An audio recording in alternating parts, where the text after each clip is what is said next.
那我送你出宫。 Everyone, welcome back to another episode of the FMV Archive. Today we're going into the new One Studios game released in September 2025 in Steam, Road to the Empress I. Yes, this is part of a series that they are coming out with. This is a Chinese drama, an FMV game set in the mid-600s in China, talking about dynasties and moving up the ranks. Will you become Empress? Will you knock off the Emperor? What's going to happen? There's a whole bunch in this, and let's start with the story to find out if this is something that you should be playing. Story is wildly deep. There's so much going on there. At its core, you are the new kid on the block, okay? You are the new consort who's come into the Emperor's castle, and you are trying to work your way up to please the Emperor and mostly please the people that are just below the Emperor and very powerful. They can have you executed for any reason at any time. There is no judge, there is no jury on this one. It is wild. There's a ton going on in this story, but at its core, it is a survival horror game. Many points of this game, the woman is just like, I need to get to tomorrow. So you're making really crazy decisions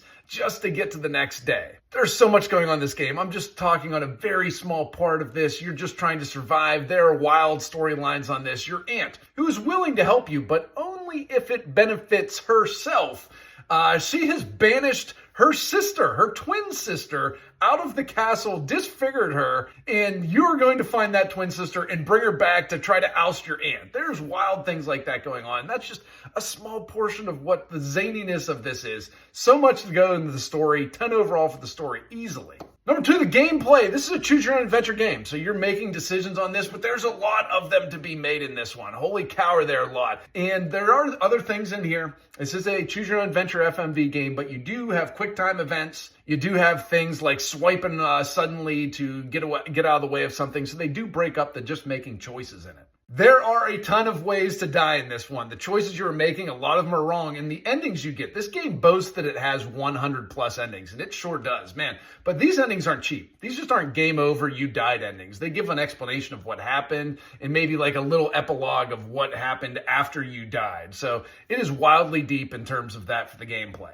You can also earn affection points with some of the people on there, and that will change your storyline and unlock story paths that you might not have gotten otherwise. There is a lot to like in the gameplay here. If you're just here for an interactive movie, you definitely get a little bit more than that. One of the things also, you can collect kind of points in this, coins, points, whatever. And if you get stuck, you can use those points and it'll take you just to the decision that you need to change to get to a point where you can progress in the path. I like that. You never get stuck here. There's no chapter locks of like, hey, you didn't do something 3 chapters ago, so you can't go forward here. There's none of that. Definitely lets you progress through the story. I like the gameplay a lot. 10 overall. But look at the graphics. This game is absolutely stunning. They paid attention to so many details. The costumes, oh my God, the costumes are absolutely amazing on this. I'd love to see the budget. I'd love to see the budget for this game. It has to be insanely high. A lot of costumes, a lot of people, a lot of set pieces on this one. Looks beautiful. The interface is also great. It is super easy to navigate, super easy to make the choices on here.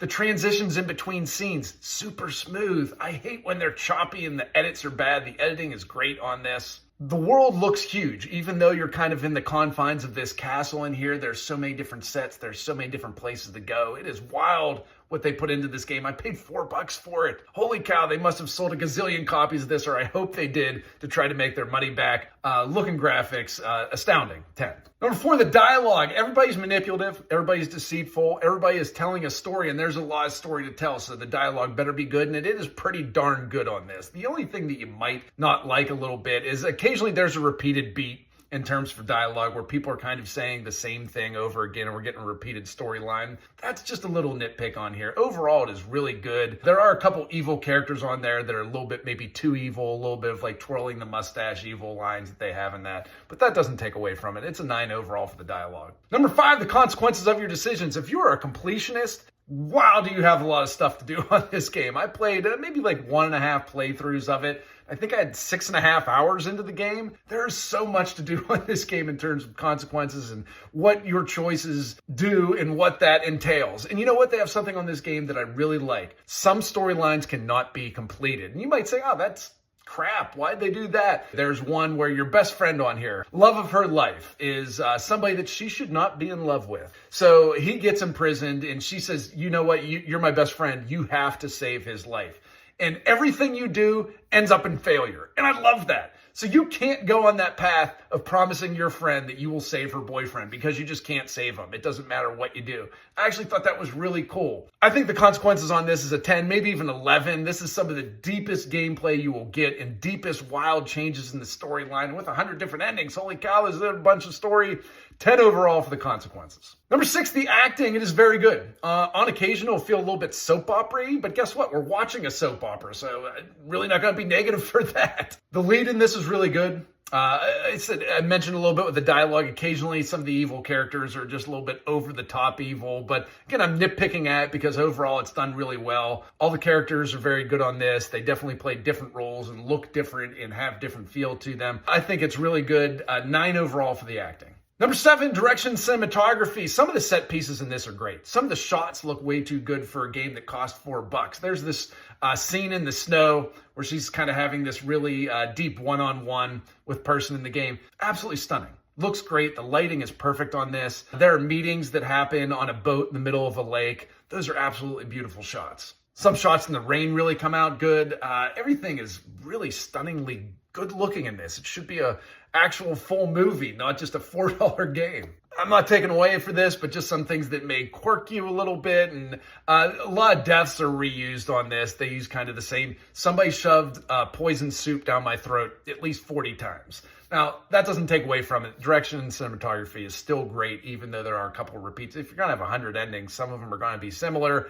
10 overall for direction and cinematography. Number 8, the music and the sound design. It is very good, but it's still probably the weakest part of that game, and it's still very good. That's how good this game is. I thought the music was kind of repetitive. I didn't find that I had a lot of it in there. Maybe there were changes to it, but it all sounded kind of in the same vein that it kind of got repetitive to me. That said, though, the sound design within the game is really good. The actors, you can always hear them really well. The sounds that you need to pick up throughout there are done pretty darn excellent. 9 overall for music and sound design. Number 9, inventiveness. What is new in this game? It has 100 gosh darn endings in it. That's a lot. I mean, you could argue maybe Brain Dead 13. We've done a review on that game probably about a year ago now that they had that many endings on, but there's just 100 ways to die on that game, and they're not good. These are really good. There are some things in here that are a little bit different in FMV gaming. They're the quick time events. We've seen that before quite a bit, but it's not in every one. There's got to be like 50 plus characters in this one that are like named and actually have roles in the game. It's a big game. While there's nothing groundbreaking in it, you know, the fact that the money that they spent and the time that they put into detail on this is inventive enough for me. I'll give it an 8 overall for inventiveness. Number 10, fun. There's a lot in this game. A lot in this game. I said I got probably 6.5 hours, maybe 7 into it total, and I was ripping through it pretty quick. For me, it dragged a little bit in the middle. That took a little bit of the fun off, but when I finished the game, I wanted to play Road to the Empress 2 right away. I thought the story was intriguing, and it ended with a cliffhanger that I thought was really good. I would have an 8 overall for fun. This game is absolutely phenomenal, but it was long, and in some parts it drug for me. That brings us to a final score of a 93. It is hard to find any fault with this game. It is done exceptionally well. They spent a ton of money on it. They spent a ton of details. They really looked at things and said, how are we going to make all of these dresses look great? How are we going to make all these sets look great? It might be too deep for some people, but that's not a bad thing. They put a whole bunch of effort into this. If you like immersive storytelling, gaming, and FMV gaming, I think you'll love this game, and you should definitely give it a shot. And now I'm looking forward to play the second one. What I hope you're looking forward to is watching another one of our videos. That's all we do is FMV gaming. That's all we do. We do reviews, we do walkthroughs, we do playthroughs, we do previews, we even do interviews with developers of the games that we love to play. So if you liked this, please hit like, please hit subscribe so you can see more of this stuff so we can do a whole bunch of more of these videos. Thank you. Have a good one.